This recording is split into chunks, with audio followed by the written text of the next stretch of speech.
Good morning students. तो कैसे हैं आप सब। मैं साहिल रावत, आपका इंग्लिश मेंटोर, स्वागत करता हूं बच्चों आपका आज की क्लास में। तो चलते हैं सीधा क्लास की तरफ। और आज की क्लास में बच्चों हम रीड करने वाले हैं अपनी एक पोएम, उसके एक्सप्लेनेशन देखेंगे और साथ ही साथ उसके क्वेश्चन आंसर्स को भी डिस्कस करेंगे। So our poem is a house and a home. तो जैसे बच्चों आप जानते होंगे कि क्या डिफरेंस होता है एक हाउस में, एक मकान में और एक घर में। ठीक है। हो सकता है कई लोगों को पता हो कि व्हाट्स द डिफरेंस, और हो सकता है कई स्टूडेंट्स को नहीं पता हो, सबको ऐसा लग रहा हो कि सर हाउस और होम तो सेम ही है, दोनों एक ही चीज़ है, हम मकान भी बोल देते हैं, घर भी बोल देते हैं। But students, dear students, there is a difference between house and home. House और होम में बहुत ज़्यादा डिफरेंस है, और आप जब आप इस पोएम को रीड करेंगे आप जान पाएंगे कि क्या डिफरेंस होता है एक हाउस में और होम में। तो चलते हैं सीधा स्मार्ट बोर्ड की तरफ और यहाँ पे अपनी पोएम को स्टार्ट करते हैं। So students, as you can see, a poem is a house and a home. तो स्टार्ट करते हैं से with a question, what is the difference between a house and a home. देखो वही क्वेश्चन आपसे फिर से दोहराया गया है कि आप बताइए कि क्या डिफरेंस है एक हाउस में और एक घर में। हाउस यानी कि मकान, और एक घर में क्या डिफरेंस आपको लगता है। ये आप अपने क्लासमेट्स के साथ इसे डिस्कस कीजिए, discuss it with your partner, then read the poem. तो चलते हैं सीधा अब पोएम की तरफ। What is a house? It's brick and stone and wood that's hard. Some windows, glass, and perhaps a yard. It eaves and chimneys and tile floors and stucco and roof and lots of doors. This was our first stanza describing a house. ये first stanza जो है students, वो किसको describe कर रहा है?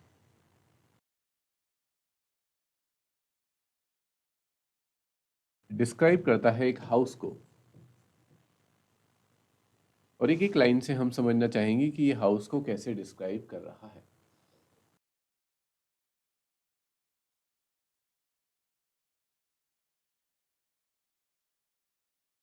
It says it's brick and stone, कि जो हाउस है वो बना होता है बच्चों ब्रिक और स्टोन से। ब्रिक हो गई आपकी ईंटें और स्टोन हो गए आपके पत्थर। तो कुछ लोग अपना मकान ब्रिक से बनाते हैं, ईंटों के मकान होते हैं। पत्थरों के मकान आजकल देखने को थोड़ा कम मिलते हैं, but in ancient times stones का ज़्यादा यूज़ किया जाता था, पत्थरों का ज़्यादा इस्तेमाल किया जाता था मकान बनाने के लिए। कुछ कुछ केसेस में आप आज भी देख सकते हैं कि स्टोन के हाउसेज आपको देखने को मिल सकते हैं। तो ये कह रहा है कि ब्रिक और स्टोन से मिलकर बनता है एक हाउस। और हम ये समझते हैं कि जो ब्रिक है या फिर कोई स्टोन है, कोई पत्थर है, वो क्या होता है उसका बच्चों?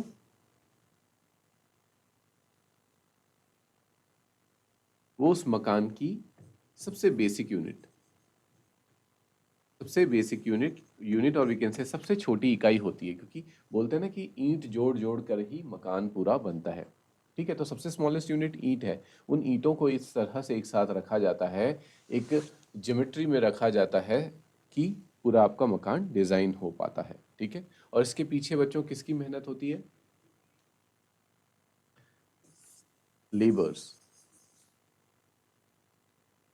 ठीक है, लेबर्स यानी कि मजदूर। मजदूरों का हार्डवर्क इन्वॉल्व रहता है बच्चों, जो चाहे सर्दी हो, गर्मी हो, कैसा भी मौसम हो, कैसे भी सर्कमस्टांसेस हो, वो अपना काम करते हैं। मजदूर जिनका खुद का कोई परमानेंट घर नहीं होता, लेकिन वो लोगों के घर बनाते हैं। ठीक है।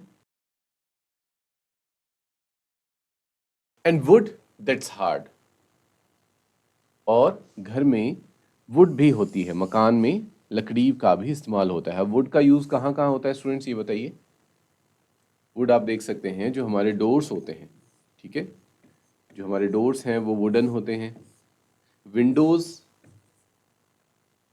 नाउअडेज थोड़ा ट्रेंड चेंज हो रहा है कि अब डोर्स ये वुडन से चीज़ें शिफ्ट हो रही हैं दूसरे मटेरियल्स में, बट जनरली वुडन वर्क होता है घर में। ठीक है, डोर्स विंडोज़ वगैरह में, और शेल्फ्स में, कवर्ड्स वगैरह में आपको देखने को मिल सकता है।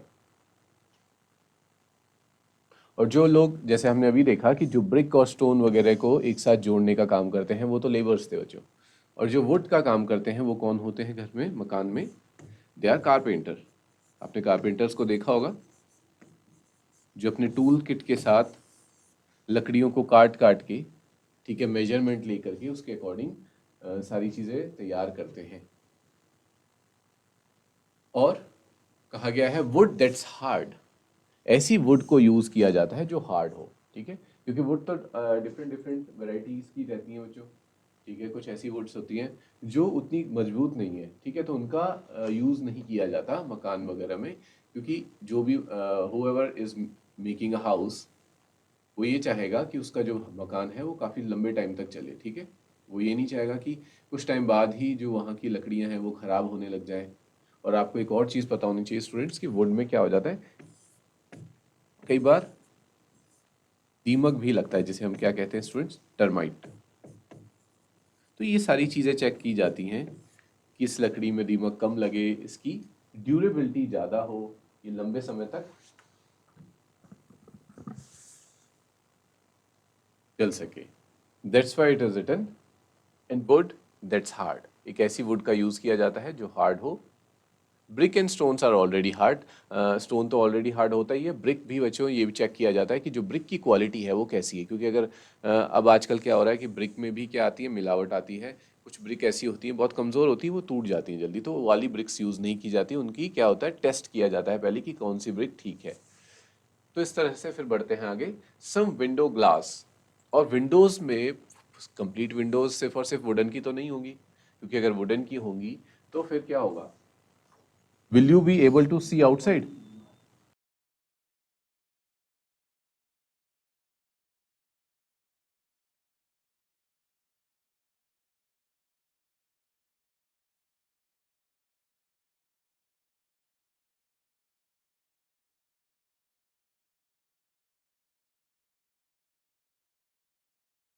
सो स्टूडेंट्स, जहां आपका मकान होगा वहाँ पे परहैप्स अ यार्ड, वहाँ यार्ड भी ज़रूर होगा, ठीक है, वहाँ यार्ड ज़रूर होगा। यार्ड यानी कि मकान के बाहर का एरिया, लॉन, जिसे हम कह सकते हैं थोड़ा सा लॉन, जहाँ पे आप गार्डनिंग वगैरह करते हैं, कई बार प्लांट्स लगाते हैं, फ्लावर्स लगाते हैं, ये सारी चीज़ें करते हैं। और जहाँ बच्चे खेलते हैं, ये सब चीज़ें, आप इवनिंग में बैठते हैं, चाय वगैरह पीते हैं, that is called a yard. तो मकान में यार्ड भी होता है। इट्स ईव्स एंड चिमनीज, और क्योंकि अगर मकान में आपके बच्चों किचन होगा, किचन में खाना बनेगा, धुआं होगा, तो धुएं को बाहर निकालने के लिए क्या बनाई जाती हैं, चिमनीज भी बनाई जाती हैं, ठीक है। चिमनीज क्या करती हैं स्टूडेंट्स?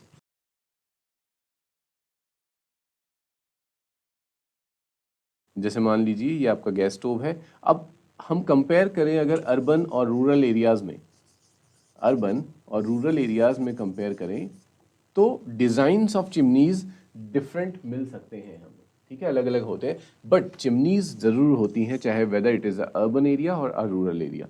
रूरल एरिया में क्या होता है बच्चों, अभी भी गांव में क्या देखने को मिलते हैं, हमें चूल्हे देखने को मिलते हैं, ठीक है, जहाँ पे क्या होता है, लकड़ी जला करके खाना बनाया जाता है। तो वहाँ पे भी आपने देखा होगा जो किचन होता है उसके जो रूफ टॉप है वहाँ पे थोड़ा सा जगह खाली छोड़ी जाती है, और एक पाइप, काइंड ऑफ पाइप वहाँ पे छोड़ देते हैं, ताकि सारा जो धुआं है वो उससे बाहर निकल जाए।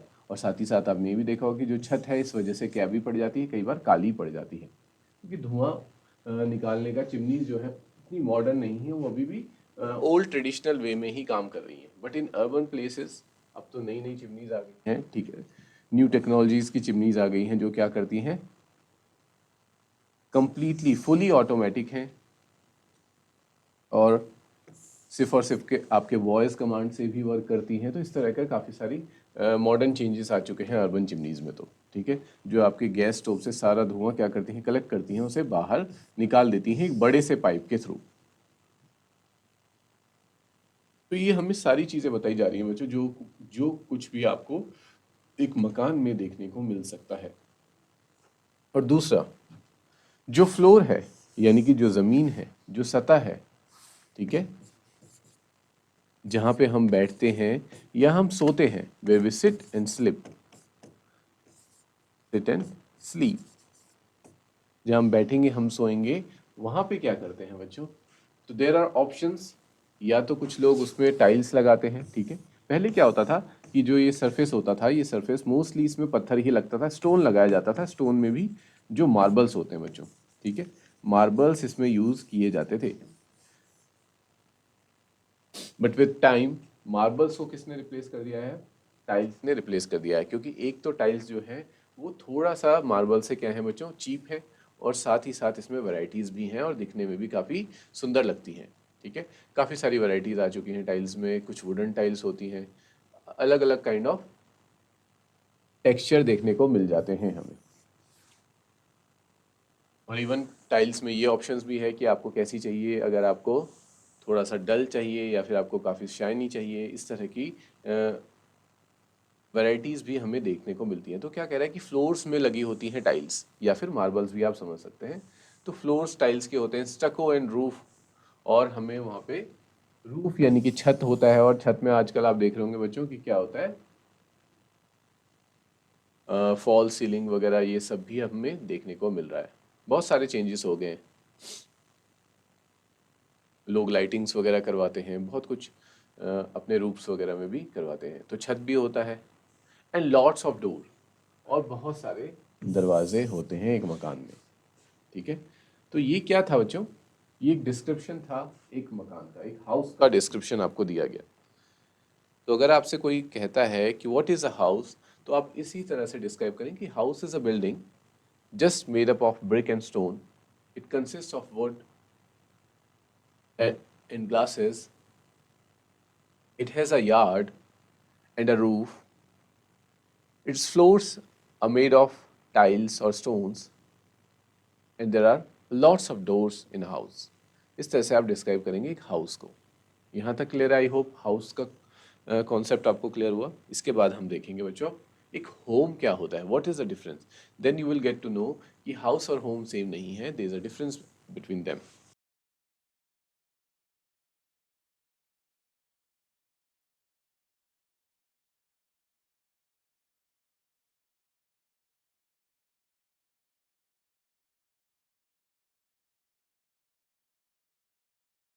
ये स्टूडेंट्स, अगला स्टेंजा रीड करते हैं अब। What is a home? It's loving and family and doing for others. It's brothers and sisters and fathers and mothers. It's unselfish acts and kindly sharing and showing your loved ones you are always caring.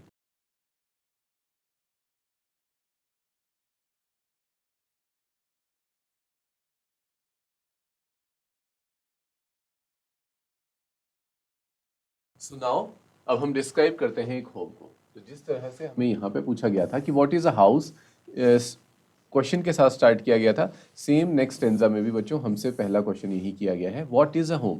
Poet ने सबसे पहले ये कहा कि home क्या होता है, फिर वो बताते हैं होम के बारे में। It's loving and family. Home का मतलब होता है जहाँ पे सब लोग एक दूसरे से क्या करते हो, प्यार करते हो, लव करते हो, ठीक है। Where people love each other is a home. क्योंकि जिस घर में अगर प्यार नहीं है तो वो घर घर नहीं है, ठीक है। It is as considered according to the poet कि घर का पहला स्टेप, जैसे कि उसने आप समझ सकते हैं पहले फंडामेंटल यूनिट क्या थी एक हाउस की, कि घर की सबसे मेन चीज जिसे हम कह सकते हैं कि बेसिक एंटिटी, बेसिक यूनिट या फिर बेसिक रिक्वायरमेंट एक मकान बनाने के लिए क्या चाहिए आपके पास? ब्रिक होना चाहिए और स्टोन होना चाहिए, तब जाके सारी चीजें बनेगी। पहले एक आप कह सकते हैं आउटर स्ट्रक्चर बनेगा, बाहरी ढांचा बनेगा, और तब जाके उसमें सारी चीजें ऐड होती रहेंगी ना। क्योंकि आप ऐसे नहीं कर सकते कि वुडन से बनाने लग जाएं, या फिर पहले ही छत बना दें, या फिर पहले ही गार्डन बना दें। आप क्या करेंगे? पहले एक स्ट्रक्चर देंगे, एक आकार देंगे, और उस आकार को देने के लिए सबसे बेसिक रिक्वायरमेंट क्या है? एक ब्रिक की रिक्वायरमेंट है, एक स्टोन की रिक्वायरमेंट है। उसी तरह से एक घर को बनाने के लिए सबसे बेसिक चीज क्या है? Family and love. यानी कि सबसे पहले उस घर में फैमिली होनी चाहिए, कोई रह रहा होना चाहिए, कोई परिवार होना चाहिए। ठीक है। अब यहाँ पे परिवार का मतलब सिर्फ हम उसे ही नहीं कहेंगे कि जो ब्लड रिलेटिव्स हैं वही फैमिली है। अगर कई सारे लोग चाहे वो ब्लड रिलेशन में ना भी हों, बट वो एक घर के अंदर रहते हैं, एक घर के एक छत के नीचे रहते हैं और मिलजुल के रहते हैं और आपस में एक दूसरे से प्यार करते हैं, तो they will also be considered as a family, उन्हें भी परिवार कहा जाएगा।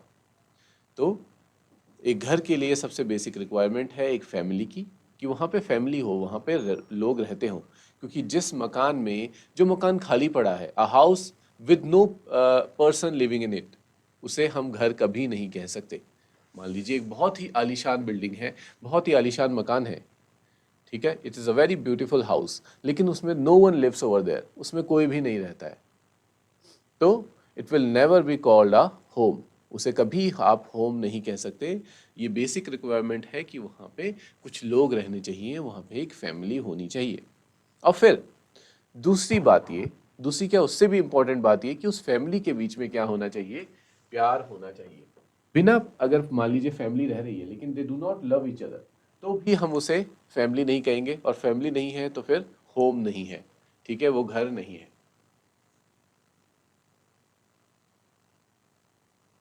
So the basic requirement is a family and a loving family.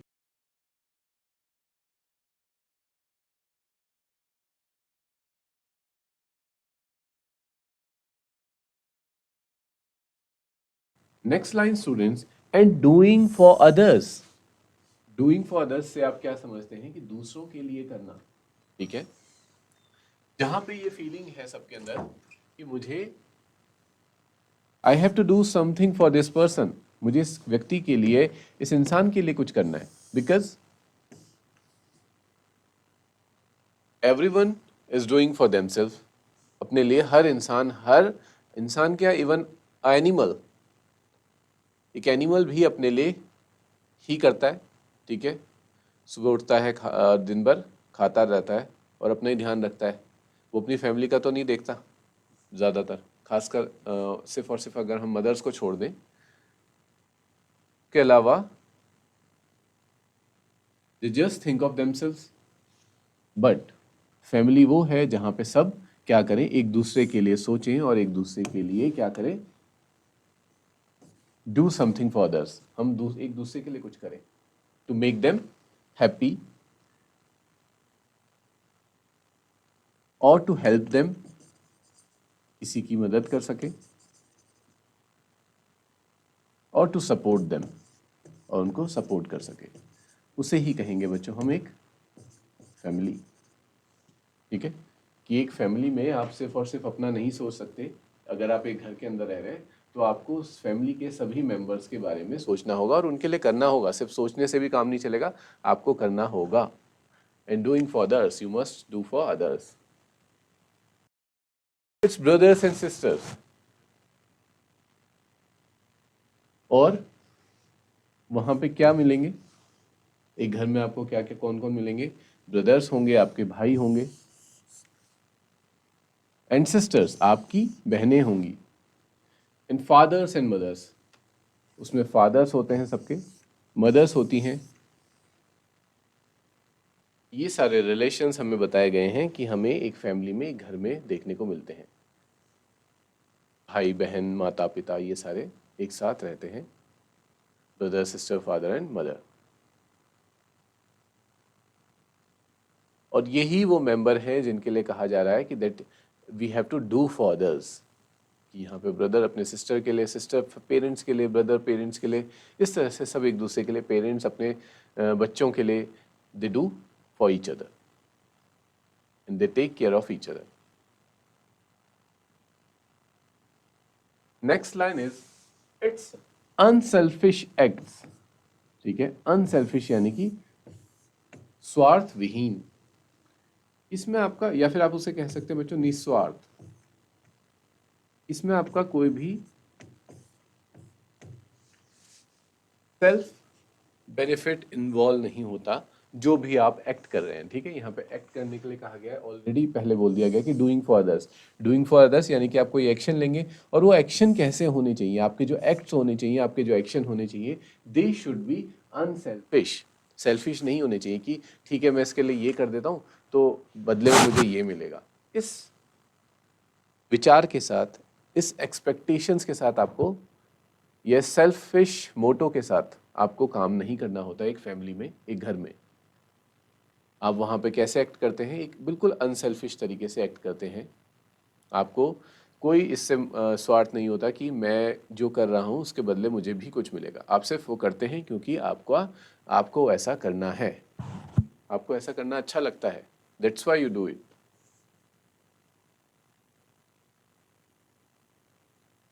तो living in a family, helping each other, caring for each other, and doing for each other are considered as an unselfish act।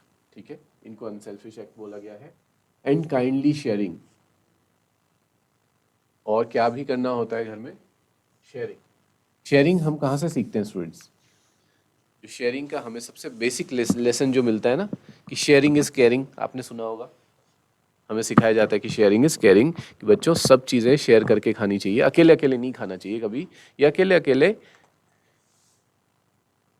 किसी चीज़ का benefit नहीं लेना चाहिए। You must, अगर आपके पास इतना है तो आप उसको क्या करें, सबके साथ शेयर करें। तो ये शेयरिंग वाली जो हम कह सकते हैं टीचिंग, हमें कहाँ से मिलती है? ये हमें फैमिली से ही मिलती है, हमें अपने घर से मिलती है। क्या हम कह सकते हैं कि we get this teaching from a house?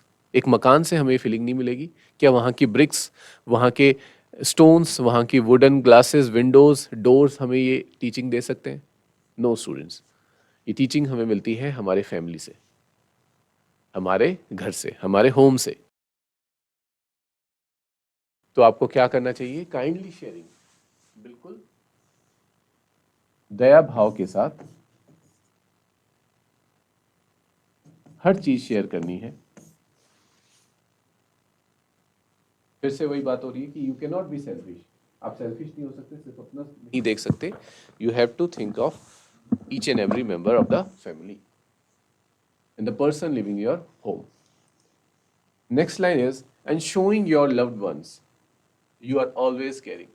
और साथ ही साथ आपको अपने लव्ड वंस, यानी कि जो लोग आपसे बहुत प्यार करते हैं या आप जिनसे प्यार करते हैं, आपको उन्हें शो करना पड़ता है, दिखाना पड़ता है कि आप उनकी परवाह करते हैं। That you are always caring, कि आप हमेशा उनकी परवाह करते हैं। केयरिंग मीन्स परवाह करना।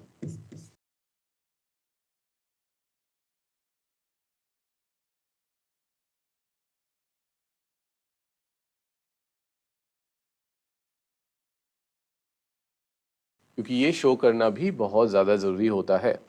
अगर आप शो नहीं करते, भले ही आप you care for someone but you do not show it, तो ऐसा लगेगा कि आप केयर नहीं करते।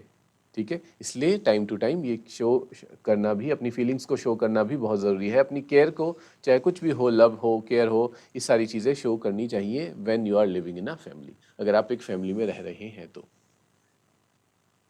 और एक साथ एक घर में अगर आप रह रहे हैं। ये पोएट थे बच्चों Lauren M Haley. Lauren M Haley इसके पोएट हैं। और इसी के साथ हमारी ये पोएम स्टूडेंट्स यहाँ पे एंड होती है, जो हमें सिखाती है एक basic difference between a home and a house. देखा जाए तो बच्चों, देखो ये क्या सिखाना चाह रही है, इसके पीछे क्या मॉरल है, क्या इसका मोटो है, क्या पर्पस है इस पोएम का। ऐसा नहीं कि that you do not know कि भाई मकान है जो ईंट पत्थरों से बनता है, लेकिन ये कहना ये चाह रहा है कि आप चाहे कितने भी बड़े मकान बना लीजिए, उसमें आप कितने भी अच्छी टाइल्स यूज़ कर लीजिए, कितने सारे रूम्स बना लीजिए, बहुत सारी लग्जरीज ऐड कर दीजिए, वो मैटर नहीं करती। जो चीज़ें मैटर करती हैं, those things are written in the second stanza. Second stanza में वो सारी चीज़ें हैं जो मैटर करती हैं। क्या ये मैटर करेगा कि आपके घर में कितनी मॉडर्न टेक्नोलॉजी की चिमनी लगी हुई है, जब उस घर में जो वहाँ के फैमिली मेम्बर्स हैं उनके बीच में प्यार ही नहीं है, they do not care for each other. तो वो सारी चिमनी, वो सारी मॉडर्न टेक्नोलॉजी, वो सारा आपकी मॉडर्न टाइल्स, वो किसी काम की नहीं है। But if you have a simple house, चाहे आपका घर, जो आपका मकान है वो भले ही छोटा है, लेकिन उसमें जो फैमिली रह रही है, जो भी उसमें भाई हैं, बहन हैं, brother sister, father and mother हैं, उनके बीच में क्या है, उनके बीच में प्यार है। दे डू फॉर ईच अदर, वो हमेशा एक दूसरे के साथ खड़े हैं, हमेशा एक दूसरे की मदद करते हैं, एक दूसरे का हेल्प करते हैं। They care for each other, they do unselfish act for each other, and they share everything with each other, and they show how much they care for each other. ठीक है, तो ये चीज़ें ज़्यादा इंपॉर्टेंट है, ना कि आपका हाउस, कि आपका हाउस किन मटेरियलिस्टिक चीज़ों से बना है। तो यहाँ पे बेसिक डिफरेंस ये बताया गया कि वी शुड नेवर रन और never chase materialistic things in life. हमें मटेरियलिस्टिक चीज़ों के पीछे नहीं भागना चाहिए। We should always live for relations and love. ठीक है, हमें स्ट्रॉन्ग रिलेशंस और प्यार बिल्ड करना चाहिए आपस में। आप अपनी फैमिली हो या फिर ये जो टीचिंग है बच्चों, ये आप हर जगह यूज़ कर सकते हैं, सिर्फ और सिर्फ घर की बात नहीं हो रही है, आप इवन बाहर भी इस चीज़ को आप अपने लाइफ में अप्लाई कर सकते हैं। सो स्टूडेंट्स, इसी के साथ हमारी ये पॉइंट कंप्लीट हो जाती है। अब हम इसके क्वेश्चन आंसर्स को भी डिस्कस कर लेते हैं।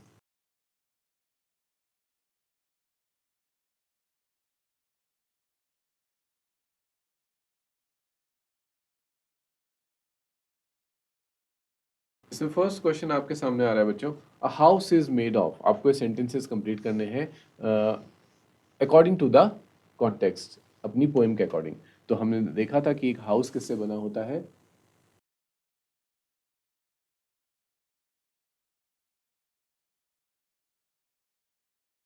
एक हाउस बना होता है ब्रिक से, स्टोन से, सीमेंट यूज़ होता है वहाँ पे, हार्डवुड यूज़ होती है, विंडो ग्लास यूज़ होते हैं, और एक यार्ड भी होता है। अब और इट हैज़, और क्या क्या चीज़ें होती हैं उसमें, eaves, chimneys, tile floors, स्टको, roof and lots of doors. ये सारी चीज़ें आप लिखेंगे। और होम किससे बना होता है, होम बना होता है फैमिली मेंबर्स, यानी कि परिवार के सदस्यों से एक घर बनता है, जबकि ये सारी मटेरियलिस्टिक चीज़ों से एक मकान बनता है। और उसमें क्या होता है, इट हैज़ अनसेल्फिश एक्ट्स, वहाँ पे सब लोग अनसेल्फिश एक्ट करते हैं, शेयर करते हैं सारी चीज़ें एक दूसरे के साथ, caring for the loved ones, और जिनसे वो प्यार करते हैं उनकी परवाह करते हैं। Now complete these sentences about your house and home. और कुछ दो सेंटेंस आपको दिए हैं, वो आपको कंप्लीट करने हैं। जरूरी नहीं कि बच्चों आप उसमें जो यहाँ लिखा है वही लिखेंगे, बट ये जस्ट एक एग्जाम्पल के लिए आपके सामने है, आप अपने मर्जी से भी इसको फिल कर सकते हैं। तो यहाँ पे लिखा गया है माई हाउस इज, तो आप उसको कर सकते हैं very big. My house has bedrooms, bathrooms, kitchen, prayer room and dining room. I love my house so much। ठीक है, इस तरह से भी आप लिख सकते हैं, या फिर आप कुछ और लिख सकते हैं कि my house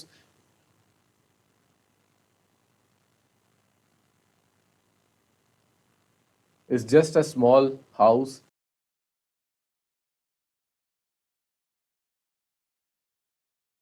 it has just few rooms, a kitchen। और ये सब चीज़ें भी आप डिस्क्राइब कर सकते हैं, सारी चीज़ें। Next is the best thing about my home is, लेकिन जब आप होम के बारे में बेस्ट थिंग बताएंगे तो वहाँ क्या लिखेंगे, होम्स ऑफर सिक्योरिटी, कि मुझे अपने घर में सिक्योर फील होता है, feel affection for human life. यहाँ पे मैं सीखता हूँ या सीखती हूँ कि मुझे ह्यूमन लाइफ, और सिर्फ ह्यूमन लाइफ नहीं बच्चों, क्यों हम ह्यूमन लाइफ कहें, हम कहेंगे इवन एनिमल लाइफ या ऑल क्रिएचर्स, कि हमें सभी क्रिएचर्स को क्या करना चाहिए, अफेक्शन देना चाहिए, प्यार देना चाहिए।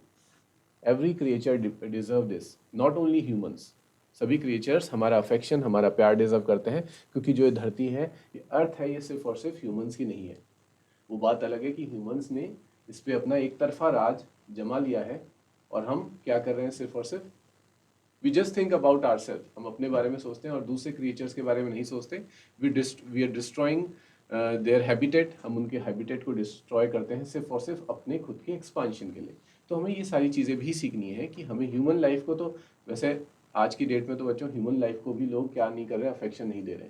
ठीक है, तो सबसे पहले ये सीखें कि ह्यूमन लाइफ को अफेक्शन दें, then we should give affection and love to all the creatures on this planet. And it is one of the most important things, और यही सबसे महत्वपूर्ण चीज़ है लाइफ में, ठीक है।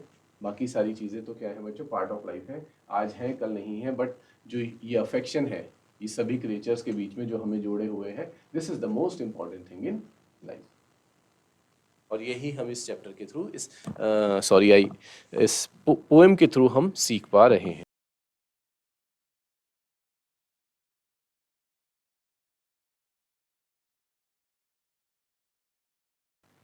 सो हाय स्टूडेंट्स, इसी के साथ हमारा जो ये पोएम है वो भी आज फिनिश हो जाता है। हमने इसके क्वेश्चन आंसर्स भी कंप्लीट कर लिए। Now will meet in the next class with a new chapter और a new poem. Till then take care, have a good day and thank you students.